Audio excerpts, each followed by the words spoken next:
Welcome to the CS Sports Talk, the ultimate arena where sports passion meets the strategic game of business and marketing. Your hosts, Shawn and Lily, are here to kick off an exhilarating journey, diving deep into the heart of sports, and then taking that sprint into the world of business and marketing. Whether you're a sports fanatic, a marketing guru, or someone who loves the thrill of the game, you're in the right place. Get ready to explore, analyze, and celebrate the dynamic intersection of sports and business. The game is on, and the CS Sports Talk starts now.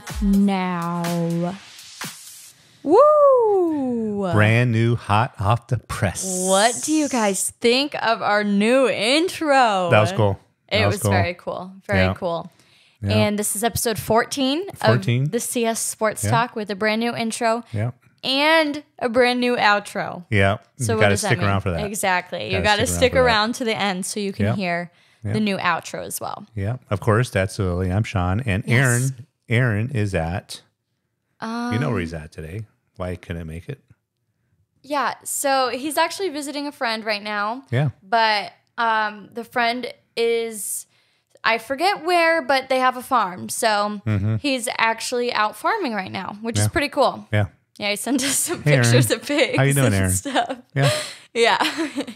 So we'll post them later. We'll post those pictures of Aaron at the farm.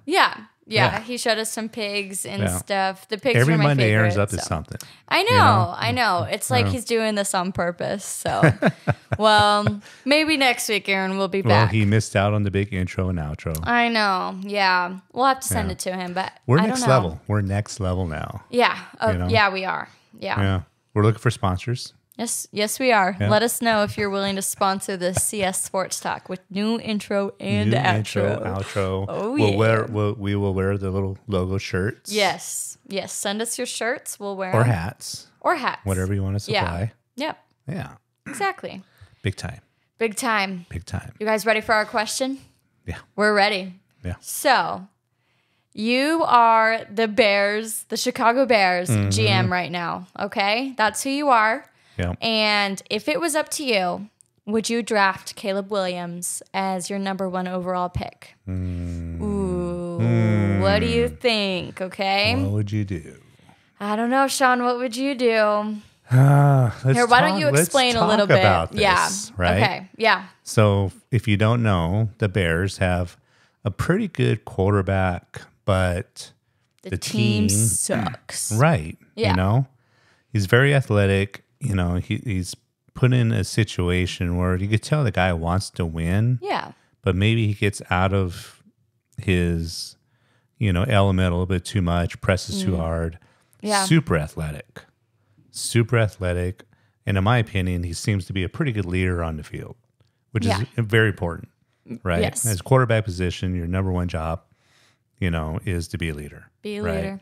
Yep. So what I would do is I would keep Justin Fields. Okay. I know you want to see him go to the Raiders. Yeah. And we'll talk about the Raiders a little bit more later because we've got breaking news. Which has nothing to do with the Raiders, but Shawn's making it about the Raiders. It's going to be all about the Raiders. It's going to lead direct. It's a yellow brick road straight to Raidersville. No. I know your dad's going to not like this either, but yeah. Anyway, I would keep Justin Fields. Okay. Build around him. Okay. Trade that number 1 pick for what you'll get the most in return out of any number 1 pick in the history of football. Absolutely, because they also have another first round pick. Number 10. Yep. The biggest reason why you would want to keep Justin Fields, honestly, as a GM, this lies in your backyard. This is your responsibility. But the thing that I hear why you would want to trade him, it's not necessarily that he doesn't have the ability, but because drafting a number 1 quarterback, number 1, would be better for your salary cap. Yeah. I'm sorry, but that's your job, is to manage the salary cap. Yeah. I mean, look at the Chiefs. They're going to pay out Mahomes $50 million or whatever, $60 million. The salary cap's $220, I think, next year, something like that. Your job as a GM is to figure it out. Absolutely. Don't do it because it's going to make your job easier. and it's going to buy you a couple of years, for him to develop. Yeah.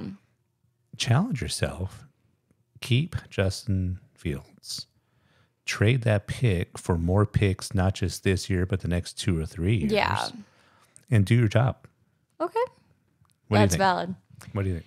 Well, so if you guys don't know, Caleb Williams from USC. Yeah. I didn't even talk about that. We'll talk a little bit about why there's even a question about it. Because if you guys don't know him, if you've just seen how he's played on the field, there's not really a question. He's good. And absolutely. A lot of people are like, he's a shoo-in for the first overall pick. But he's not only deciding he doesn't want to throw in the combine, so not throwing in the combine, but he's also refusing any medicals for any team. He's just not giving it up. And he also refuses to hire an agent. So it's just also on top of also. But so there are just a whole bunch of red flags when it comes to him as a person.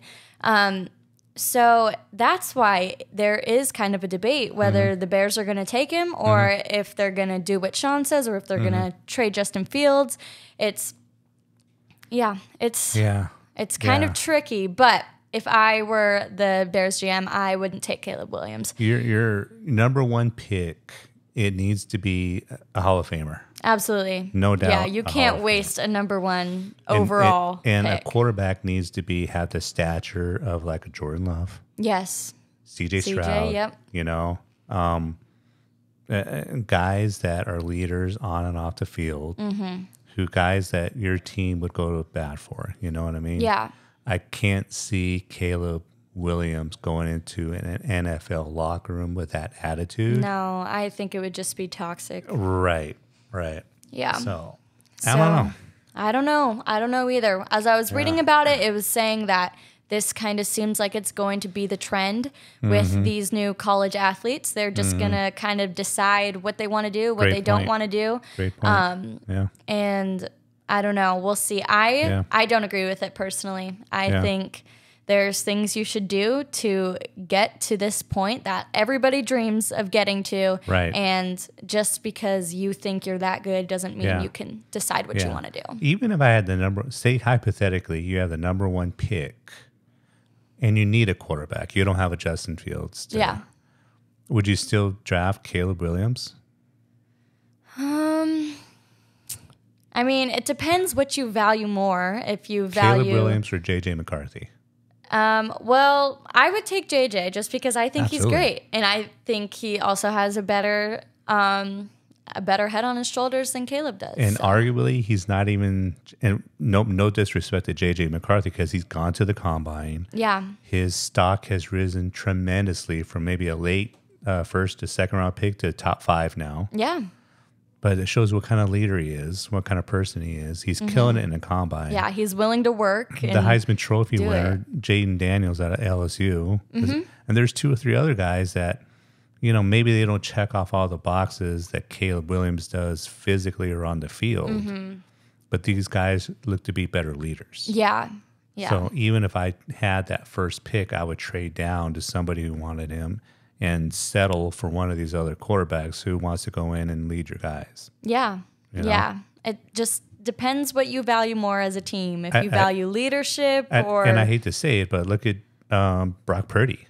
Yeah. He's not the most athlete. He's probably out of the 22 people on the field at any time during the game, he's number 22 athletically. Oh, Brock Purdy. But he's a great... guys play for him. People respect him. Yeah. And... So, I can't see the whole Bears locker room respecting Caleb Williams. I don't totally see it that way. Totally with you. But you guys let us know. Obviously, there's going to be a ton of different opinions about this, and not undermining Caleb Williams as an athlete. Obviously, he's great, but absolutely. To me, I wouldn't put up with that ego. Well, just think if you had your own marketing agency or your own business. And someone came in with a resume, but you interviewed him, but he just was like... Doesn't fit well with the team. He's kind of arrogant. Yeah, or says, I don't need to be interviewed. Yeah. Basically, that's what he's saying. Yeah. I don't need to be interviewed. Just hire me. You guys have already seen what I've done on the field. I don't need to do anymore. I want $1 million a year, and I want, 52% of your business. No. Yeah. That was one thing he was even saying in college, that whoever drafts him needs to give him equity of the team. Wow. I forgot to mention that. Yeah, I did not know that. You're like, wow. I didn't get to read the article, but it's the been headline going on for months. Yeah, It's the been- headline yeah, of yeah. some article that I just kind of scrolled past because I was just trying to read more about this topic, but it said that it kind of just seems like he's all about the money, all about the business, and I don't know. That's not who I would want on my team, representing my team as a quarterback, because the quarterback is the face of the team. And Here's a question. Say Caleb Williams came along 10, 15 years earlier. Would he have this attitude without the NIL in place? I don't think so. I think the NIL is a great opportunity for college athletes to make money who are doing good things. I think it's a great opportunity, but I think people are abusing it. And Absolutely. it's giving these really young kids this power that they have never had before. And it's hard when you get handed that amount of money and you're 20 years old. And it probably puts you on like a power high. And I don't know. I was talking to a buddy of mine who is, believe it or not, he's a graduate from Harvard. Oh, wow. I know. Yeah. Great Congratulations. Great whoever guy. that guy is. guy. Great guy. Yeah. And we're talking a little bit about the NIL, and, I was like, brought up the Dartmouth basketball team. I'm like, where does the value of the education itself ever come into play? Yeah. Anyway. Yeah. A lot of money going into these athletes, and I don't know. Some of them are just riding the bench too. Speaking of a college athlete who's making a lot of money, but I really enjoy her, like her. Yep. Caitlin Clark. Yeah. Good transition. Thank you. Yeah, Thank you. that was good. So we're moving on to some good news. Not that is not good news. It's just kind of controversial news. Yeah. But anyway, Caitlin Clark, she just beat the NCAA all-time scoring record. So For men and women. yes, not just women, which is super cool. I'm sure nobody 10 years ago would have saw that coming. Even 5 years ago would have saw that coming. But seeing Caitlin Clark play, I'm sure it doesn't come as a surprise anymore. But she is crazy. She's crazy. Don't know what other words to use, but she's awesome. Yeah. And you're going to have to help me with the last name again. It's Pete. Pistol Pete. Maravich. I can say Pistol Pete, but Maravich. Yeah. He was the record holder before Caitlin Clark, and that record stood since 1970. Yeah. It's been around. 1970. Yeah. That's older than my mom. If you think about all the phenomenal college basketball players over the years, I mean, in that era, not so much recently because it's very, a great basketball player in college is going to get out early and go to the NBA or whatever. But, there's a lot of really phenomenal college basketball players that were nowhere close to that record. Yeah. Yeah. And for someone in our era in particular, because there was nothing holding back Caitlin Clark from joining, declaring for the WNBA last year. Yeah. So she came back. So it's very admirable that she did that. To a point, because she's probably earning more money now than she will in WNBA, which is sad. That's very true. Yeah. Right now she's earning endorsements left and right. I saw her in the State Farm commercial. Wow. Yeah, she's got to hire an acting coach. So does Patrick Mahomes, though. Yeah. But they all do. They all do. It's just the face. That's all people want to see. They could not say anything and just sit there and they'd be like, I'm what sold. A good question would be is like, how many athletes that endorse stuff make you go out, especially insurance? I don't know. That's another topic for another show. But that's a pretty good topic. Yeah, we should do that next week. Yeah, we should. Yeah. But stay tuned for that. Yeah, but Caitlin Clark, phenomenal. Yes, her absolutely. range is anywhere on the court. Almost. I know. Jeez. Like a half court, I don't know. Yeah. She's crazy. Yeah. And she's super fun to watch. And hopefully that will bring some more eyes to the WNBA because they don't make very much money because the sport doesn't bring in very much money. But seeing her go whenever she decides to go pretty soon, hopefully that will change. She doesn't take too much of a pay decrease. Are you pulling for Iowa to win the championship this year because of her? Well, I would have to say yes, just because, again, I'm falling into the stereotype that I just don't watch women's basketball. It's getting more exciting now, but and so that's kind of been the only women's college basketball that I've been following. So personally, I am, but that's just because I'm not really keeping up with anything else. But are you? Yeah. And I think that's a lot of people. It'd be fun because, honestly, like when she goes into other arenas, and last year, did you watch any of the Final Four last year? I'm pretty sure they went to the Final Four, or not at least least the Elite Eight no. or whatever. She's not well liked by the other teams at all. No. Yeah. But if somebody that good was going against me, I'm sure I wouldn't like her either. Yeah. So it adds to the, the drama, and adds to the intrigue of the game. So yeah, and she's got a little bit of an attitude too, which is it's fun to watch. There's going to be conspiracy theories out there. It's like if they get a good late call in favor, it could mean millions it could mean a lot of money and a lot of people watching if she does not get that late call in the Final Four that'll send them to the championship or not. Yeah. Because there's going to be a tremendous amount of people watching the championship. A lot of eyes on that game. Yeah. So all the rest are probably told, if she gets touched, call a foul. Yeah.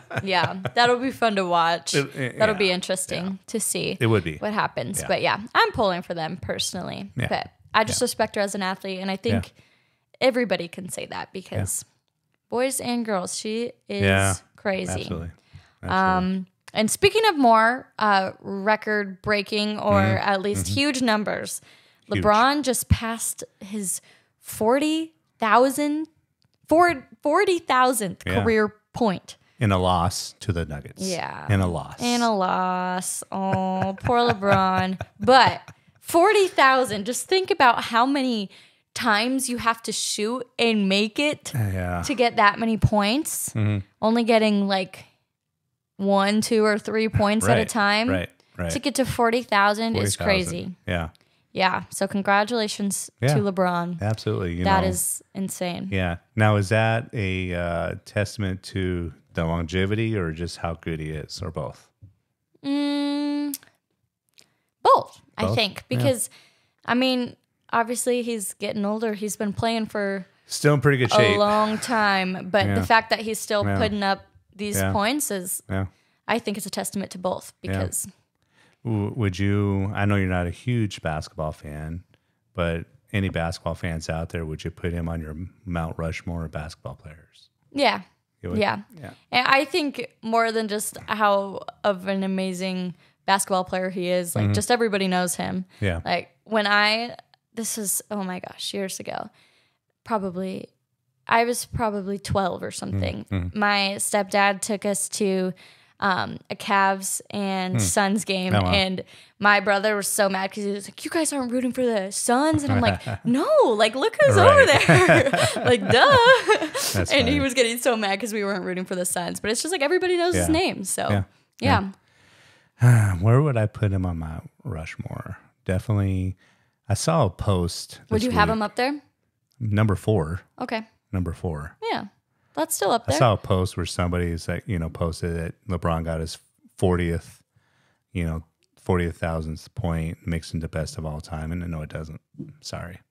It does not. Yeah. It does not. Yeah, I wouldn't I'll put say him number 4. Best of all time, but I think he's up there. But when you got Michael Jordan, he's number 1. Yeah. And if anybody disagrees with me, then don't watch our show. I don't want you watching our show if you don't think Michael Jordan's the best. No, don't listen to him. Don't listen to him. Magic Johnson was phenomenal. Yeah. Yeah. People could debate about this for hours. Right, we need a real basketball fan who doesn't agree with Shawn to get on the show. Because, exactly. Because there's no way LeBron James should be considered the best of all time. It's a totally different era where, just look at the All-Star game. There's 200 points put up. Yeah. And I don't know, no defense at all is ever played it's at all. It's definitely a different era, but if you're a real basketball fan, not just a basketball watcher, come on the show and argue with Shawn. Yeah, please. that'd be great. Argue with him. That would be great. Yeah. We've got some breaking news. Breaking news. Is this Raiders news? No, it's not Raiders news. It's not, and you'll see why. What's the breaking news, Shawn? Well, the Denver Broncos are going to release Russell Wilson. He's gone. And back, gone. Yep. He's gone. And who knows if somebody's going to pick him up. It's not going to be the Raiders. No. He keeps saying that the Raiders are going to get Russell Wilson. And I say, no, not a chance. I don't want him. This is a great chance. I do like him. I do like Russell Wilson. And I think he was amazing on the Seahawks. And I still have a printed picture of me right next to Russell Wilson. And I will treasure it. But he will not be my quarterback. Here's the reason why the NFL and the Raiders need Russell Wilson together. You're making stuff up. He's making stuff up. Right? Every Chiefs and Raiders game, one press box, Taylor Swift, and the other press box, Ciara. Right? Ciara. Russell Wilson's wife. Yeah. Right? And they could be battling and yelling and screaming and singing at each other twice a year for as long. You know what I mean? But I don't want to watch that. I like Russell Wilson as a guy. I think he's a phenomenal guy. And I do want him to get another chance on a different team, but I do not want it to be the Raiders. But I do think he should get another chance. I think that the Broncos just was not a fit for him. Horrible fit. Sean Payton wasn't a fit for him. Right. And so I would like to see him get another chance. I'm not sure another team is going to... I just can't think of another team that is in desperate need of a quarterback that they take Russell Wilson. Other than the Raiders. But the Raiders will find a different guy. I hope, like you were saying earlier, that, right. So if the Raiders can, work a trade for him, it'd be great. Yeah. My dad says he wouldn't be surprised if the Raiders got Justin Fields. I wouldn't be mad about it. Do the Raiders have enough draft collateral to trade for him? I don't know. I don't know. Yeah. I don't know. It is overgive, which I don't know. I don't know. We'll see. I think there's going to be quite a bit of movement happening recently and in the off season. Yep. So I'm excited to see how that plays out, but I don't want Russell Wilson. No. I think it's a done deal already. No, I do not even close. Not even close. Who else will the Raiders, if they don't draft a guy, which they don't draft until I think mid-first round. I may be wrong on that. But no, they're somewhere in the middle. But I'm not sure a quarterback will last. Yeah. A good quarterback will last that long. Yeah. But I don't know. Yeah. I don't know. So. Jimmy G's gone. he's taken those steroids. Yeah. That's older news about a couple weeks ago. We forgot to talk about that, but so he's gone for sure. Mm-hmm. And he didn't even play last season. And he hardly played anyway. Yeah, exactly. So I don't know. We'll see what's happening there. Hopefully we'll have some updates in the next couple months. I'm sure we will. But we want to know what you guys think about the whole Caleb Williams situation. Right. If you guys would draft him as your number 1 overall pick, let us know. I think both of us are saying no on that one. Right. We wouldn't take him. But it could go either way, and we want to hear your guys' arguments. Too many red flags. I agree. Yeah. So let us know if you guys think the other way. We want to hear your guys' evidence behind that. Why you guys think you're going to draft Caleb Williams. And are you guys ready to hear our outro? Yes. Okay. Well, we'll see you guys next week. And that's game at the CS Sports Talk. We've hit the highlights of sports, business, and marketing today. Thanks for being with us. Remember to follow and share for more of where sports meets strategy. We're back soon with more insights.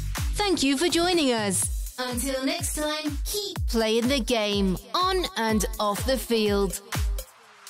Keep playing the game.